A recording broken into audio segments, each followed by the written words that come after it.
sa isang classroom, yung teacher, tinanong yung mga students niya, sabi niya, "Class, ano ang kaibigan para sa iyo?"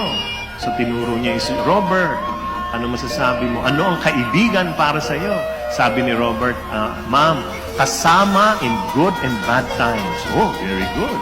Sergio, tinuro yung isa, "Ano ang kaibigan para sa iyo?"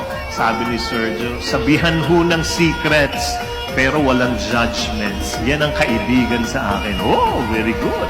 Tapos tinuro ni teacher si John. "John, ano ang kaibigan sa iyo?" Alam mo, si John, lungkot na mukha.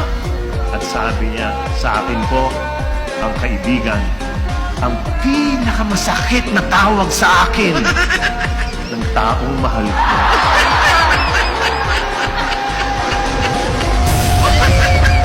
Ang kaibigan, ang pinakamasakit na tawag sa akin